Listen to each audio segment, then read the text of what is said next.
আজ আমি আপনাদের সামনে আলোচনা করব বজ্রপাত নিয়ে।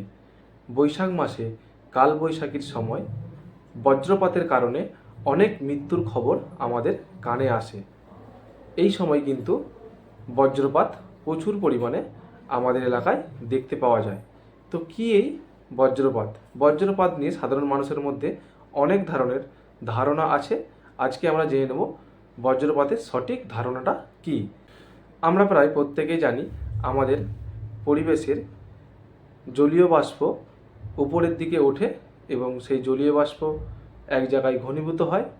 ঘনীভূত হয়ে তৈরি হয় বরফকণা এবং জলকণা, এবং সেই জলকণা একসাথে ঘনীভূত হয়ে বৃষ্টি আকারে ভূপৃষ্ঠে ঝরে পড়ে। এই যে জলীয় বাষ্প ওপরের দিকে উঠছে এবং জলকণা বরফকণা তৈরি হচ্ছে, এই সময় এই জলীয় বাষ্প এবং জলকণার এবং দু রকমের জলকণার ঘর্ষণের ফলে তৈরি হয় স্ট্যাটিক কারেন্ট। স্ট্যাটিক কারেন্টের একটি চাক্ষুষ উদাহরণ আপনারা শীতকালে যখন চিরুনি দিয়ে চুল আঁচড়ান, সেই চুল আঁচড়ানোর পর কিছু কিছু ছোট কাগজের টুকরোকে যখন চিরুনির সামনে রাখা হয়, কাগজের টুকরোগুলো চিরুনিতে আটকে যায়। এটা হলো স্ট্যাটিক কারেন্টের জন্য এই ঘটনাটি ঘটে। বজ্রপাতও ঠিক এই ধরনের স্ট্যাটিক কারেন্টেরই একটা ফল। তাহলে মেঘে জলকণায় ঘর্ষণের ফলে তৈরি হয় ধনাত্মক এবং ঋণাত্মক আধান। এই প্রচুর পরিমাণ ধনাত্মক এবং ঋণাত্মক আধানের মধ্যে ধনাত্মক আধানগুলি অপেক্ষাকৃত ওপরের দিকে চলে যায় এবং ঋণাত্মক আধানগুলি নিচের দিকে থাকে। এই ঋণাত্মক আধানগুলি একসঙ্গে ঘনীভূত হয়ে তারা ভূপৃষ্ঠের দিকে ছুটে আসতে চায় ধনাত্মক আধানের দিকে, এবং তারা নিউট্রালাইজ হতে চায়।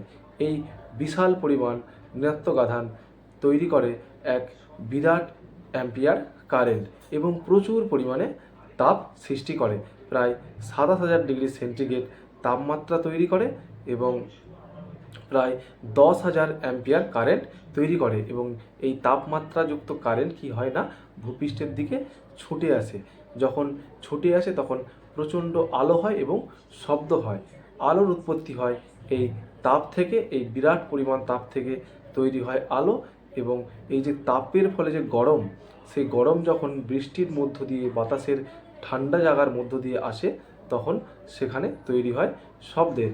যেমন একটি লোহার রডকে যদি গরম করে জলের মধ্যে দেওয়া হয়, সেখানে যেমন একটা শব্দ তৈরি হয়, সেই রকম একই রকম শব্দ বজ্রপাতের কারণে তৈরি হয়। বজ্রপাত অপেক্ষাকৃত অনেক গরম থাকে, সেটা যখন আমাদের বায়ুমণ্ডলের ঠান্ডা জায়গার অংশের মধ্য দিয়ে আসে, আশপাশের বায়ুগুলোকে সরিয়ে সরিয়ে তারা শব্দ হয়ে কিন্তু ভূপৃষ্ঠে চলে যায়। এবং এই যে পুরো প্রক্রিয়াটা কিন্তু খুবই অল্প সময়ের জন্য হয়, কয়েক মিলি সেকেন্ড, মানে এক সেকেন্ডের চেয়েও অনেক কম সময়ের মধ্যেই এই ঘটনাটা হয়ে যায়। সেই জন্য কিন্তু এখানে খুব একটা বেশি ভয়ানক পরিস্থিতি বা খুব একটা বাড়াবাড়ি কিছু একটা হয় না। তাহলে এই বজ্রপাত যদি কোনো মানুষের গায়ে এসে পড়ে, তার মৃত্যু কিন্তু বাঞ্ছনীয়। তাহলে বজ্রপাতের সময় আমরা কি করব? বজ্রপাতের সময় আমরা কখনোই উঁচু গাছের নিচে দাঁড়াবো না এবং কখনোই আমরা ফাঁকা জায়গায় দাঁড়িয়ে থাকবো না।